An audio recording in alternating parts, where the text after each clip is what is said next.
Bulldozer का इस्तेमाल नहीं होता। बीजेपी वालों, तुम इतना डर रहे क्यों? इस बार हैदराबाद लोकसभा सीट जीतना ओवैसी के लिए आसान नहीं है। ओवैसी जानते हैं कि जिस तरह से बीजेपी ने हिंदुत्व के फायर ब्रांड चेहरा माधवीलता को सामने उतारा है, वैसे में हैदराबाद इस बार हाथ से फिसल सकता है। ओवैसी के लिए चिंता इसलिए भी ज्यादा है क्योंकि हैदराबाद में जीतने के लिए इस बार अमित शाह ने खुद कमान संभाली है और ओवैसी के गढ़ में अमित शाह ने तंज कसते हुए कहा था कि हैदराबाद वालों को डरने की जरूरत नहीं है। 40 साल से हैदराबाद को प्रतिनिधित्व नहीं मिला है। 40 साल से रजाकार के प्रतिनिधि वहां जाकर बैठे। इस बार मौका है बहन माधवीलता को प्रचंड बहुमत से चुनकर भेजिए और हैदराबाद को 7 अर्थ में रजाकारों से मुक्ति दिलाने का काम करिए। भाइयों और बहनों, मैं तय कर जाता हूं, किसी को डर रखने की जरूरत नहीं है, किसी की हिम्मत नहीं है हैदराबाद के एक भी व्यक्ति को हाथ लगाने। इस बार मुक्त मन से मतदान करिए,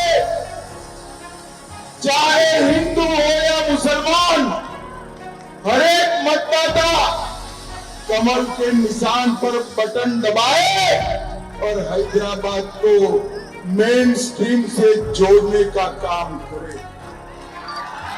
आप करेंगे? माधवी बहन को प्रचंड बहुमत से जिताएंगे, मोदी जी के हाथ मजबूत करेंगे। तो मेरे साथ बोलिए, जय श्री राम, भारत माता की, भारत माता की। आप सभी लोगों ने पूरे रोड शो में बहन माधवी का, किशन जी का मेरा स्वागत सम्मान किया, इसलिए मैं हृदय से आपका धन्यवाद करता हूं। अमित शाह के इस बयान के बाद असदुद्दीन ओवैसी ने उन्हें करारा जवाब दिया है। सुनिए ओवैसी ने क्या कहा। मैं इलेक्शन कमीशन से और यहाँ पर हैदराबाद के पुलिस कमिश्नर से, यहाँ के डीजीपी से ये रिक्वेस्ट करूंगा कि आप जो बीजेपी कैंडिडेट की तरफ से ये नुमाइंदगी दी गई है कि कारवान, चारमीनार, चंद्रायन गुट्टा, बहादुरपुरा और गोशा महल के ऐसे बूथों पर ज्यादा तवज्जो लेनी चाहिए।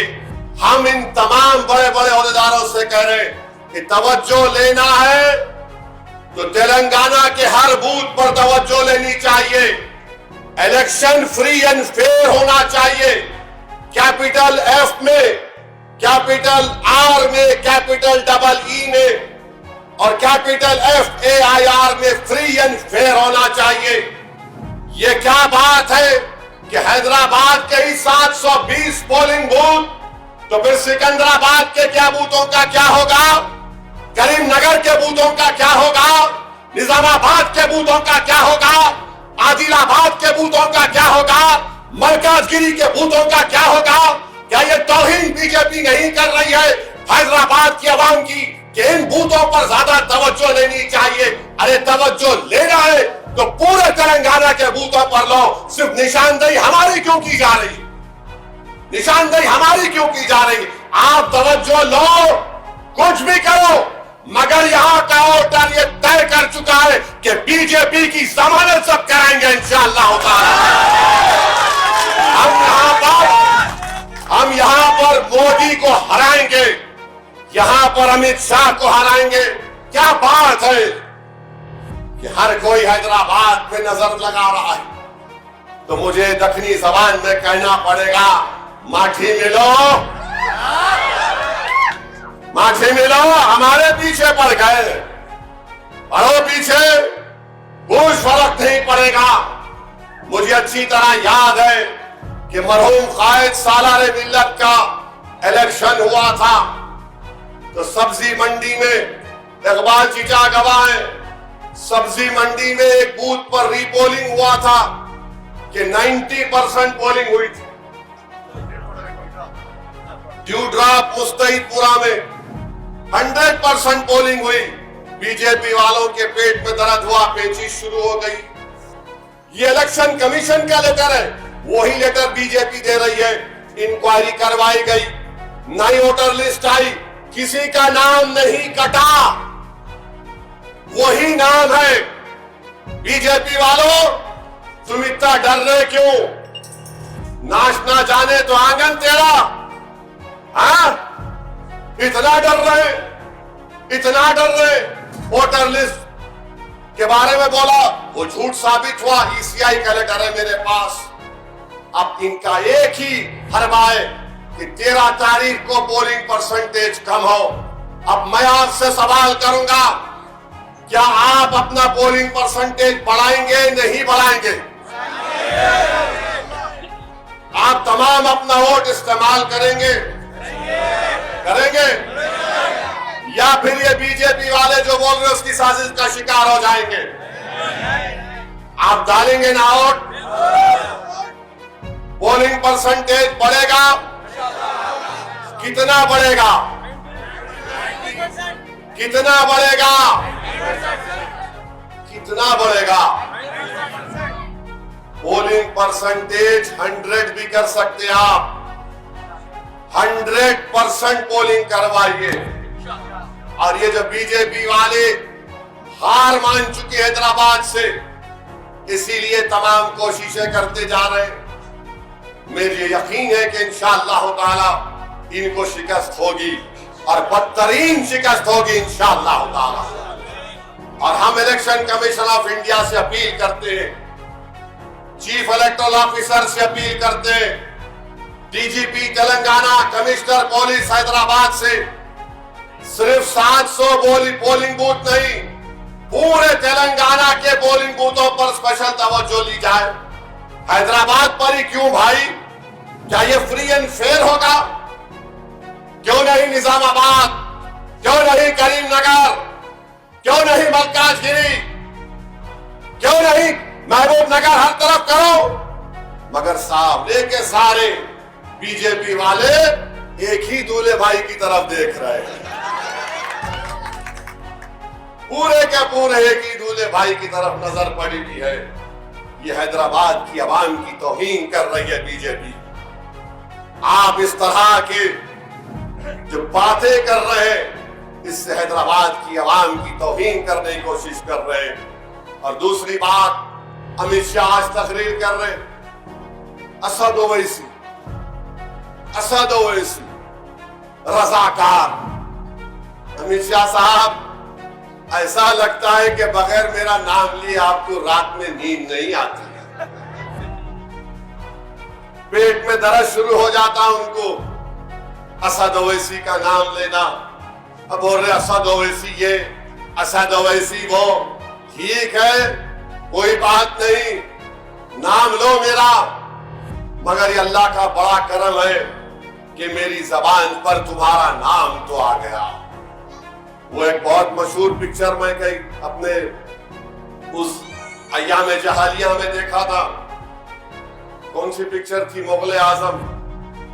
मुगल आजम पिक्चर में अनारकली को जेल में डालते तो बादशाह अकबर उससे पूछते, बोल तेरी आखिरी ख्वाहिश क्या? तूने बोलती मेरे को मलिका बनना है। तो बादशाह बोलते, तेरे दिल की बात जबान पे आ ही गई। तो अमित शाह, दिल की बात जबान पे आ ही गई। मोदी जी, दिल की बात जबान पे आ ही गई। कहां बेचारे ओ रजाकार, असद ओवैसी रजाकार। कोई बात नहीं, हम रजाकारों से हमारा कोई ताल्लुक है ही नहीं।